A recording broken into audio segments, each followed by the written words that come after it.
urduaudiobooks.com پر آپ سن رہے ہیں سیرت سرور عالم صلی اللہ علیہ وآلہ وسلم، تالیف مولانا سید ابو الاعلیٰ مودودی، آواز وجیح احمد صدیقی، پروڈیوسر اظہر نیاز۔ باب ششم، فصل سوئم، حصہ 17۔ قرآن کا چیلنج۔ کیا یہ کہتے ہیں کہ اس شخص نے یہ قرآن خود گھڑ لیا ہے؟ اصل بات یہ ہے کہ یہ ایمان نہیں لانا چاہتے۔ اگر یہ اپنے اس قول میں سچے ہیں تو اس شان کا ایک کلام بنا لائیں۔ سورہ طور آیات 33 اور 34۔ دوسرے الفاظ میں اس ارشاد کا مطلب یہ ہے کہ قریش کے جو لوگ قرآن کو محمد صلی اللہ علیہ وآلہ وسلم کا اپنا تصنیف کردہ کلام کہتے ہیں، خود ان کا دل یہ جانتا ہے کہ یہ آپ کا کلام نہیں ہو سکتا، اور دوسرے وہ لوگ بھی جو اہل زبان ہیں نہ صرف یہ کہ اسے سن کر صاف محسوس کر لیتے ہیں کہ یہ انسانی کلام سے بہت اعلیٰ و عرفہ ہے، بلکہ ان میں سے جو شخص بھی محمد صلی اللہ علیہ وآلہ وسلم سے واقف ہے وہ کبھی یہ گمان نہیں کر سکتا کہ واقعی یہ آپ ہی کا کلام ہے۔ پس صاف اور سیدھی بات یہ ہے کہ قرآن کو آپ کی تصنیف قرار دینے والے دراصل ایمان نہیں لانا چاہتے، اس لیے وہ طرح طرح کے جھوٹے بہانے گھڑ رہے ہیں، جن میں سے ایک بہانہ یہ بھی ہے۔ اور بات صرف اتنی ہی نہیں ہے کہ یہ محمد صلی اللہ علیہ وآلہ وسلم کا کلام نہیں ہے، بلکہ در حقیقت یہ سرے سے انسانی کلام ہی نہیں ہے، اور یہ بات انسان کی قدرت سے باہر ہے کہ ایسا کلام تصنیف کر سکے۔ اگر تم اسے انسانی کلام کہتے ہو تو اس پائے کا کوئی کلام لا کر دکھاؤ جسے کسی انسان نے تصنیف کیا ہو۔ یہ چیلنج نہ صرف قریش کو بلکہ تمام دنیا کے منکرین کو سب سے پہلے اس آیت میں دیا گیا تھا، اس کے بعد 3 مرتبہ مکہ معظمہ میں اور پھر آخری بار مدینہ منورہ میں اسے دہرایا گیا۔ ملاحظہ ہو سورہ یونس آیت 38، سورہ ہود آیت 13، سورہ بنی اسرائیل آیت 88، سورہ بقرہ آیت 237۔ مگر کوئی اس کا جواب دینے کی نہ اس وقت ہمت کر سکا، نہ اس کے بعد آج تک کسی کی جرت ہوئی کہ قرآن کے مقابلے میں کسی انسانی تصنیف کو لے آئے۔ بعض لوگ اس چیلنج کی حقیقی نوعیت کو نہ سمجھنے کی وجہ سے یہ کہتے ہیں کہ قرآن ہی کیا، کسی شخص کے طرز میں بھی دوسرا کوئی شخص نثر یا نظم لکھنے پر قادر نہیں ہوتا۔ ہومر، رومی، شیکسپیئر، گویٹے، غالب، ٹیگور اور اقبال سبھی اس لحاظ سے بے مثل ہیں کہ ان کی نقل اتار کر انہی جیسا کلام بنا لانا کسی کے بس میں نہیں ہے۔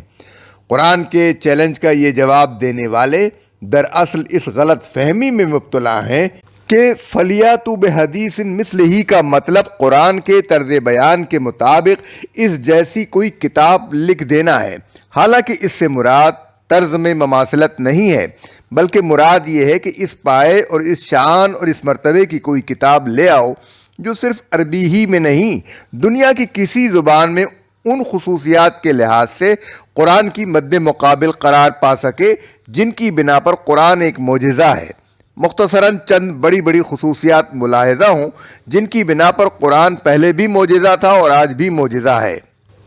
نمبر 1، جس زبان میں قرآن مجید نازل ہوا اس کے ادب کا وہ بلند ترین اور مکمل ترین نمونہ ہے۔ پوری کتاب میں ایک لفظ اور ایک جملہ بھی معیار سے گرا ہوا نہیں ہے۔ جس مضمون کو بھی ادا کیا گیا ہے موزوں ترین الفاظ اور مناسب ترین انداز بیان میں ادا کیا گیا ہے۔ ایک ہی مضمون بار بار ادا ہوا ہے اور ہر مرتبہ پیرائے بیان نیا ہے، جس سے تکرار کی بدنمائی کہیں پیدا نہیں ہوتی۔ اول سے لے کر آخر تک ساری کتاب میں الفاظ کی نشست ایسی ہے جیسے نگینے تراش تراش کر جڑے گئے ہوں۔ کلام اتنا مؤثر ہے کہ کوئی زباں داں آدمی اسے سن کر سر دھنے بغیر نہیں رہ سکتا، حتیٰ کہ منکر اور مخالف کی روح بھی وجد کرنے لگتی ہے۔ 1400 برس گزرنے کے بعد بھی آج یہ کتاب عربی زبان کے ادب کا سب سے اعلیٰ نمونہ ہے، جس کے برابر تو درکنار، جس کے قریب بھی اس زبان کی کوئی کتاب اپنی ادبی قدر و قیمت میں نہیں پہنچتی۔ یہی نہیں بلکہ یہ کتاب عربی زبان کو اس طرح پکڑ کر بیٹھ گئی ہے کہ 14 صدیاں گزر جانے پر بھی اس زبان کا معیار فصاحت وہی ہے جو اس کتاب نے قائم کر دیا تھا۔ حالانکہ اتنی طویل مدت میں زبانیں بدل کر کچھ سے کچھ ہو جاتی ہیں، دنیا کی کوئی زبان ایسی نہیں ہے جو اتنی صدیوں تک املا، انشاء، محاورے، قواعد زبان اور استعمال الفاظ میں ایک ہی شان پر باقی رہ گئی ہو۔ لیکن یہ صرف قرآن کی طاقت ہے جس نے عربی زبان کو اپنے مقام سے ہلنے نہ دیا۔ اس کا ایک لفظ بھی آج تک متروک نہیں ہوا ہے، اس کا ہر محاورہ آج تک عربی ادب میں مستعمل ہے، اس کا ادب آج بھی عربی کا معیاری ادب ہے، اور تقریر و تحریر میں آج بھی فصیح زبان وہی مانی جاتی ہے جو 1400 برس پہلے قرآن میں استعمال ہوئی تھی۔ کیا دنیا کی کسی زبان میں کوئی انسانی تصنیف اس شان کی ہے؟ 2.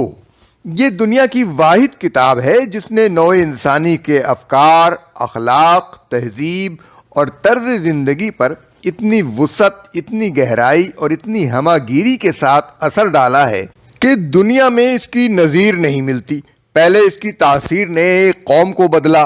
پھر اس قوم نے اٹھ کر دنیا کے ایک بہت بڑے حصے کو بدل ڈالا۔ کوئی دوسری کتاب ایسی نہیں ہے جو اس قدر انقلاب انگیز ثابت ہوئی ہو۔ یہ کتاب صرف کاغذ کے صفحات پر لکھی ہوئی نہیں رہ گئی ہے، بلکہ عمل کی دنیا میں اس کے ایک ایک لفظ نے خیالات کی تشکیل اور ایک مستقل تہذیب کی تعمیر کی ہے۔ 1400 برس سے اس کے ان اثرات کا سلسلہ جاری ہے اور روز بروز اس کے یہ اثرات پھیلتے چلے جا رہے ہیں۔ 3. جس موضوع سے یہ کتاب بحث کرتی ہے وہ ایک وسیع ترین موضوع ہے جس کا دائرہ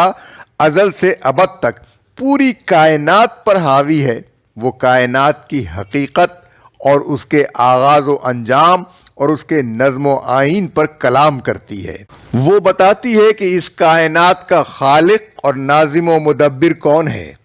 کیا اس کی صفات ہیں، کیا اس کے اختیارات ہیں، اور وہ حقیقت نفس الامری کیا ہے جس پر اس نے یہ پورا نظام قائم کیا ہے۔ وہ اس جہان میں انسان کی حیثیت اور اس کا مقام ٹھیک ٹھیک مشخص کر کے بتاتی ہے کہ یہ اس کا فطری مقام ہے اور یہ اس کی پیدائشی حیثیت ہے جسے بدل دینے پر وہ قادر نہیں ہے۔ وہ بتاتی ہے کہ اس مقام اور اس حیثیت کے لحاظ سے انسان کے لیے فکر و عمل کا صحیح راستہ کیا ہے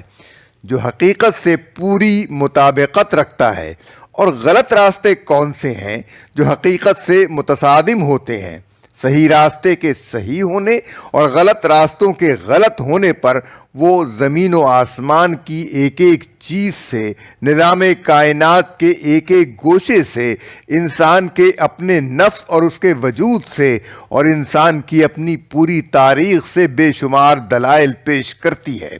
اس کے ساتھ وہ یہ بھی بتاتی ہے کہ انسان غلط راستوں پر کیسے اور کن اسباب سے پڑتا رہا ہے، اور صحیح راستہ جو ہمیشہ سے ایک ہی تھا اور ایک ہی رہے گا کس ذریعے سے اس کو معلوم ہو سکتا ہے، اور کس طرح ہر زمانے میں وہ اس کو بتایا جاتا رہا ہے۔ وہ صحیح راستے صرف نشاندہی کر کے نہیں رہ جاتی، بلکہ اس راستے پر چلنے کے لیے ایک پورے نظام زندگی کا نقشہ پیش کرتی ہے جس میں عقائد،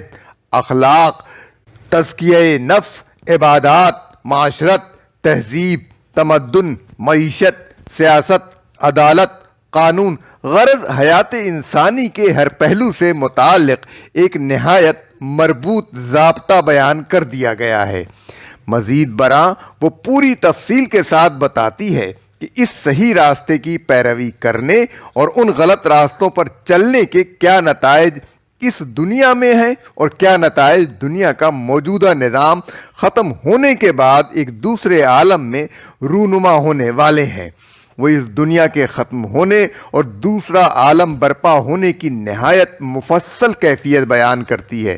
اس تغیر کے تمام مراحل ایک ایک کر کے بتاتی ہے، دوسرے عالم کا پورا نقشہ نگاہوں کے سامنے کھینچ دیتی ہے، اور پھر بڑی وضاحت کے ساتھ بیان کرتی ہے کہ وہاں انسان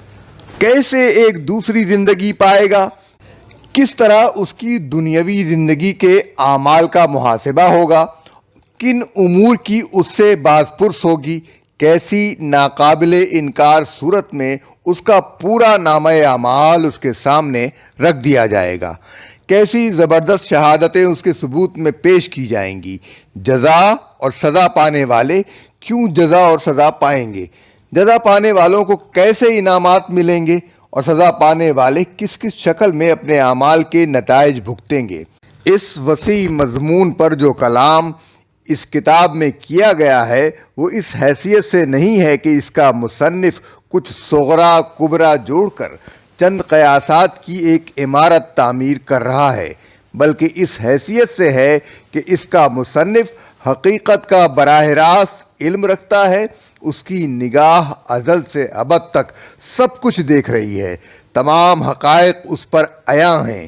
کائنات پوری کی پوری اس کے سامنے ایک کھلی کتاب کی طرح ہے، نوع انسانی کے آغاز سے اس کے خاتمے تک ہی نہیں بلکہ خاتمے کے بعد اس کی دوسری زندگی تک بھی وہ اس کو بیک نظر دیکھ رہا ہے، اور قیاس و گمان کی بنا پر نہیں بلکہ علم کی بنیاد پر انسان کی رہنمائی کر رہا ہے۔ جن حقیقتوں کو علم کی حیثیت سے وہ پیش کرتا ہے ان میں سے کوئی ایک بھی آج تک غلط ثابت نہیں کی جا سکی ہے۔ جو تصور کائنات و انسان وہ پیش کرتا ہے وہ تمام مظاہر اور واقعات کی مکمل توجیح کرتا ہے اور ہر شعبہ علم میں تحقیق کی بنیاد بن سکتا ہے۔ فلسفہ و سائنس اور علوم عمران کے تمام آخری مسائل کے جوابات اس کے کلام میں موجود ہیں،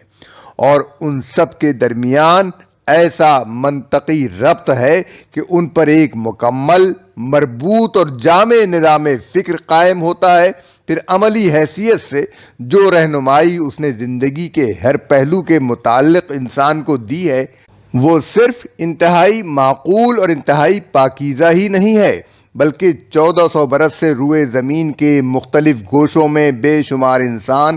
بالفعل اس کی پیروی کر رہے ہیں، اور تجربے نے اس کو بہترین ثابت کیا ہے۔ کیا اس شان کی کوئی انسانی تصنیف دنیا میں موجود ہے یا کبھی موجود رہی ہے جسے اس کتاب کے مقابلے میں لایا جا سکتا ہو؟ 4.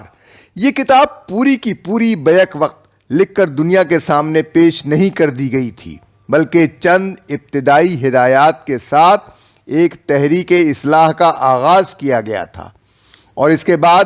23 سال تک وہ تحریک جن جن مرحلوں سے گزرتی رہی ان کے حالات اور ان کی ضروریات کے مطابق اس کے اجزاء اس تحریک کے رہنما کی زبان سے کبھی طویل خطبوں اور کبھی مختلف جملوں کی شکل میں ادا ہوتے رہے۔ پھر اس مشن کی تکمیل پر مختلف اوقات میں صادر ہونے والے یہ اجزاء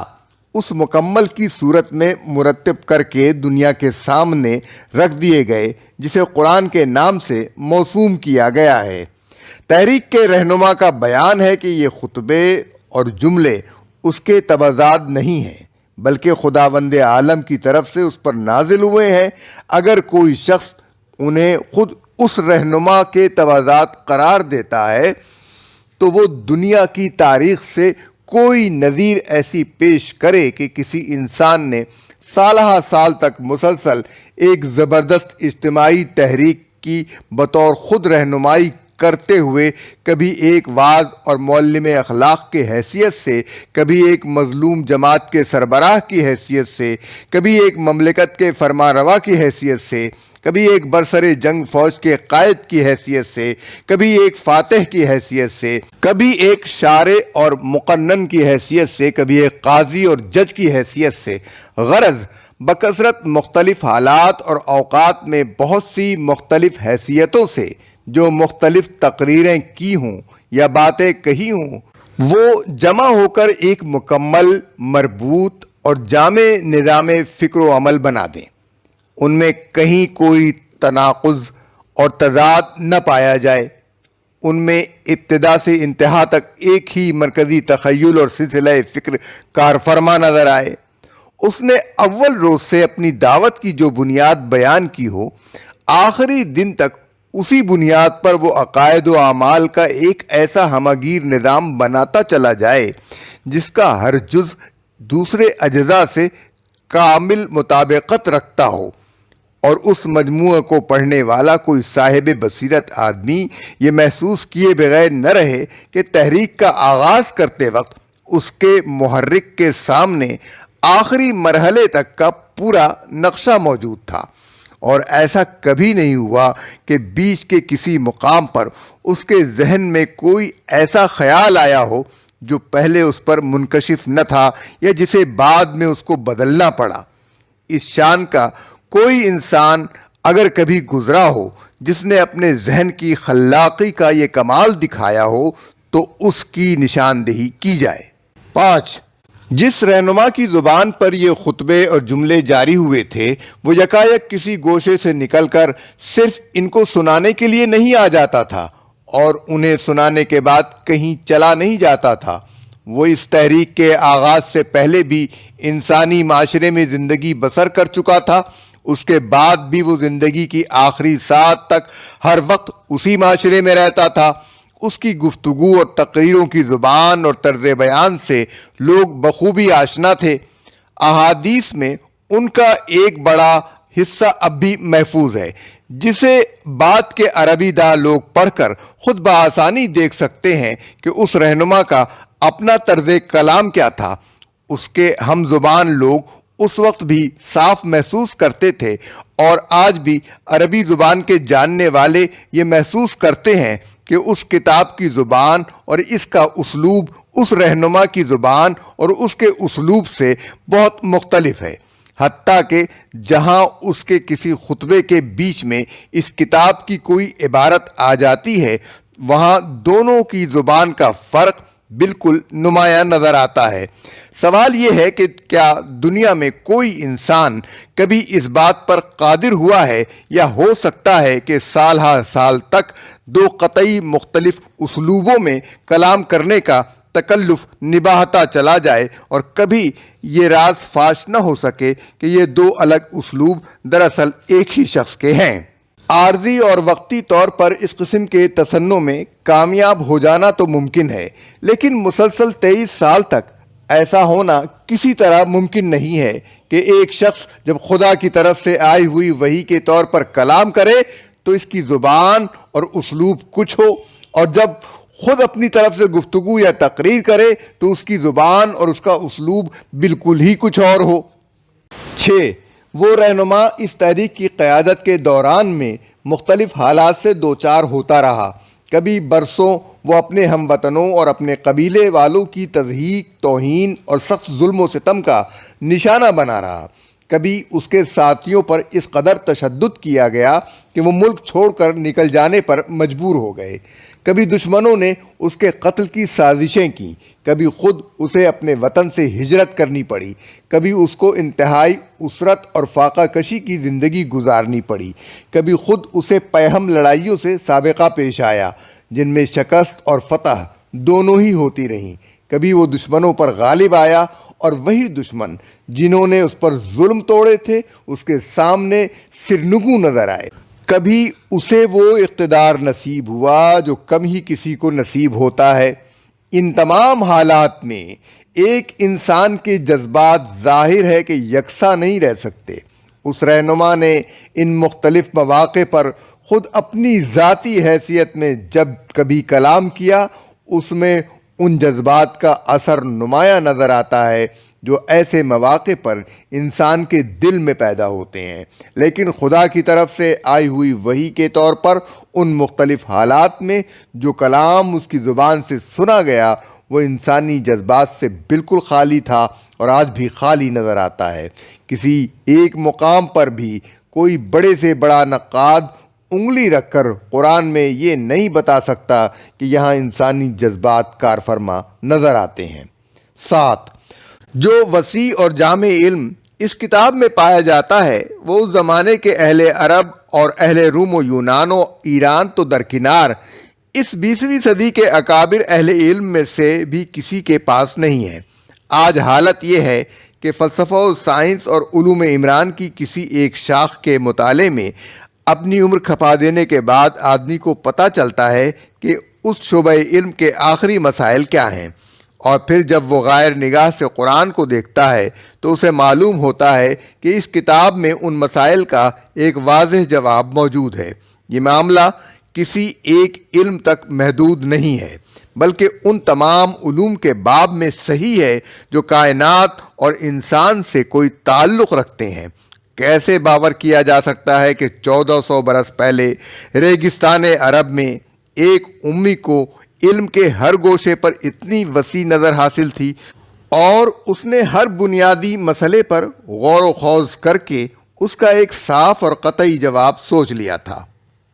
اعجاز قرآن کے اگرچہ اور بھی متعدد وجوہ ہیں، لیکن صرف ان چند وجوہ ہی پر اگر آدمی غور کرے تو اسے معلوم ہو جائے گا کہ قرآن کا معجزہ ہونا جتنا نزول قرآن کے زمانے میں واضح تھا، اس سے بدرجہ زیادہ